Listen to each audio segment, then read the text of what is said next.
This program is provided by Universal Genesis. Okay, let's get into this. We really have to set the scene properly. Yeah. Because the feeling here, the vibe, it's heavy. It really is. I mean, we're in 1945. Right. The smoke is literally still clearing over cities in Europe. The destruction is everywhere. But it's not just physical. It's not just buildings. No, it's metaphysical. The whole intellectual foundation is gone. Exactly. For 100 years, you had German philosophy, Hegel and the like, telling everyone that the state is basically God on earth. The ultimate expression of human progress. And that God just murdered millions of people. It burned a continent to the ground. The shock of that is immense. So the old map is useless. The state isn't the hero anymore. It's the villain. And that creates this huge vacuum. A massive one, which is what this whole deep dive is about, right? Yeah. The period from 1945 to 1989. We call it the Cold War, and we think of it in military terms. Spies, missiles, the Iron Curtain. Sure. But if you look at the sources, the real conflict was what they call a war of meaning distribution. I love that phrase. It sounds so bureaucratic, but it's perfect. It is. The question isn't who owns this territory anymore. It's why bother living at all? Exactly. And since the state couldn't be trusted to give the answer, we needed new ones, a new operating system for purpose. So we're bringing back our judge, the philosopher's sorting hat. Johann Brücker is back in the chair. And just as a quick reminder for everyone, there are two teams. The reason team, philosophers trying to explain the world with logic and facts, and the story team, philosophers trying to give the world meaning and a narrative. And here's the big headline for this whole era, 1945 to 89. Okay. The reason team more or less walks off the job. They just quit. They mutate. They kind of retreat from the public square and merge with science. They stop trying to tell us how to live. Wow. Which leaves philosophy with really only one job, telling the story. The goal isn't just to describe reality, it's to design one we can stand to live in. That's a huge shift. We're not looking for truth, we're looking for a blueprint. Precise. And that explains why the first person the sorting hat calls up is, well, he's a ghost. Karl Marx. The shadow architect. Okay, so this threw me a little when I was reading the notes. Marx is a 19th century guy. He's been dead for decades. He has. But you simply cannot understand the Cold War without sorting him first. Why not? Because in 1945, half the planet decides to build its entire world based on his book. The sorting hat puts him straight onto the story team. Which feels wrong at first. I mean, Marx is all about economics, capital, material conditions. It sounds like reason team stuff. It looks like reason, sure. It uses charts and theory, but it functions like a religion. He wasn't just explaining capitalism. He was trying to solve the problem of alienation. Okay, let's break that down. Alienation is a word we hear a lot. What did he really mean? He meant that profound, sinking feeling that you're a stranger in your own life, that your job isn't you, it's just feeding a machine that doesn't care about you. You're separated from the things you make. Oh, yes. And Marx offered a blueprint, a story, for a world where you could be whole again, where work could be a human expression, not just a burden.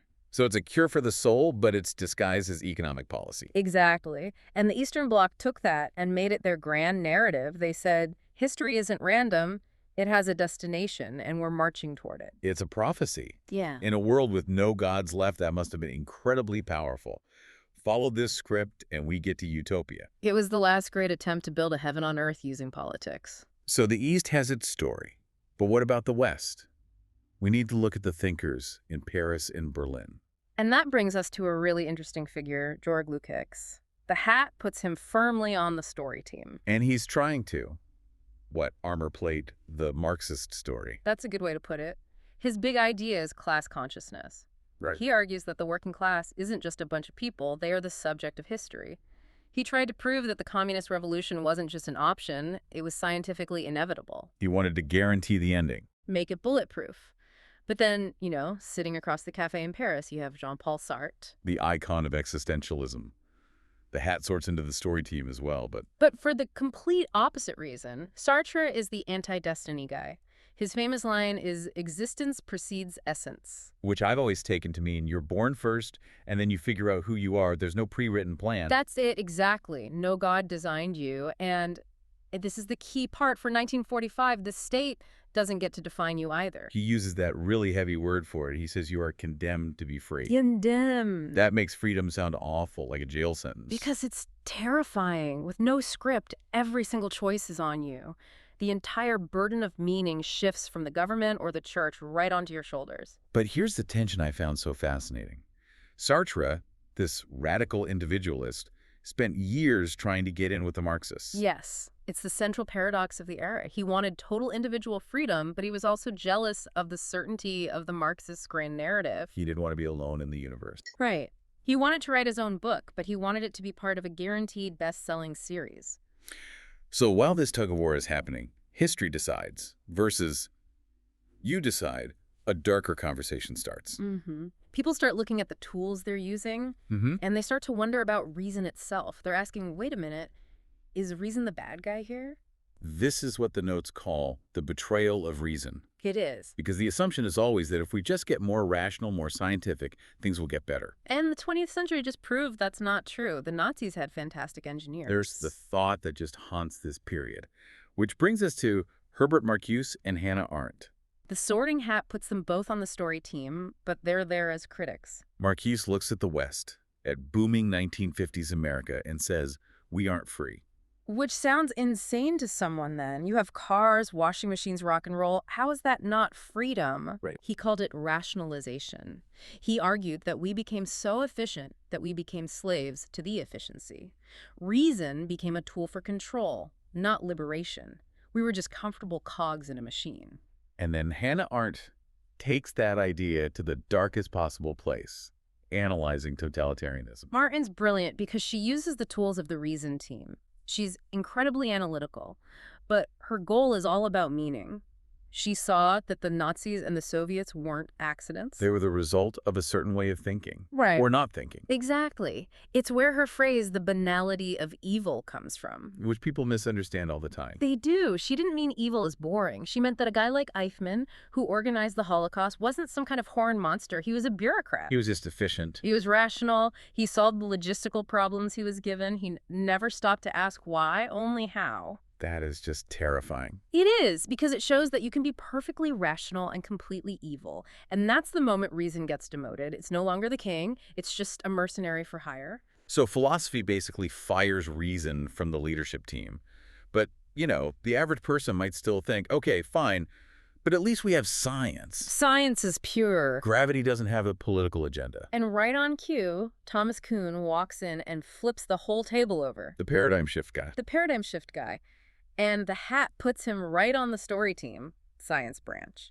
This was a bombshell in the 60s. So what was his argument that science isn't just a straight line of progress? Pretty much, he said it moves and jumps, or shifts. Scientists all work inside a shared story, a framework, a paradigm. Okay. And when they find facts that don't fit that story, their first instinct isn't to change the story, it's to ignore the weird facts. Until they can't anymore. Until the pressure builds up and boom, the whole community agrees to switch to a new story. So even something as concrete as physics is partly a social agreement. In a way, yes. It's not just looking at the world, it's agreeing on how to look at the world. That feels like the final nail in the coffin. If even science is a kind of story, then everything is a story. There's no bedrock of pure reason left to stand on. And that's the trigger for the second half of our era, the explosion of postmodernism. We're moving into the 70s and 80s now. The vibe has changed again. The big, grand narratives are starting to crack. Right. The shiny communist future looks rusty. The capitalist West is disillusioned. People stop believing in one big answer. And 3 French thinkers arrive with sledgehammers to take down what's left. First up is Michel Foucault. Story team. Foucault says that truth isn't something you find, like a rock. It's something that's produced by power. He's the one who's obsessed with prisons, hospitals, schools. Exactly. He argued that all those institutions do is create meaning as a form of control. The school tells you what a good student is. The asylum tells you what sane is. It's all just a power grid. There is no truth with a capital T, just rules. Then you get Jacques Derrida. Also story team. And he goes after language itself. He says meaning always slides. What does that even mean? It slides. Well, think about a dictionary. You look up a word, and its definition is just more words. Right. So you look up those words and you get even more words. You never actually hit the bottom. You never touched the thing itself, meaning it's never fixed. It's like the floor just drops out from under you. If words don't have stable meanings, how do we talk? That was his point, to show how fragile it all is. And finally, Jean-Francois Lyotard just comes out and says it. He makes the big declaration. He says, simply, the grand narrative is over. Boom. That's postmodernism in a nutshell. The realization that the big stories, communism, progress, the Enlightenment, were all frauds. Okay, so let's check the scoreboard. The story team starts by trying to write a new Bible with Marx, then ends up burning the whole library down with the postmodernists. But I have to ask, where is the reason team in all of this? Did they just go on vacation? This is the Sherlock Holmes moment, the dog that didn't bark. We have a name in the notes. Willard Van Orman Quine. A giant of American philosophy. And the Sorting Hat places him on the reason team, but offstage. Offstage. What does that mean? It means Quine and the analytic philosophers, the heirs to logic and Aristotle, they didn't disappear. But they stopped trying to be gurus. They changed their job description. Profoundly. They realized that reason is great at explaining the mechanics of the world. It's perfect for computer science, linguistics, physics, but it cannot give the world meaning. So they stopped asking, how should I live? And started asking, how does a sentence work? Exactly. They retreated into the infrastructure. They became the engineers of thought, not the prophets. They got out of the meaning business. That explains so much about our world now. We have this incredible technology from reason, but we're so confused about our purpose, which is story. Reason became a utility, like electricity. It powers the house, but it doesn't tell you what to do inside it. So let's bring it all home. It's 1989, the Berlin Wall is coming down. The reason team is off building computer chips. Philosophers have spent 40 years as speakers of meaning. The East tried to give history meaning, the West tried to give freedom meaning, and the postmodernists tried to take all meaning apart. And then the Soviet Union just collapses. The grand narrative of the state dies. And here's the twist.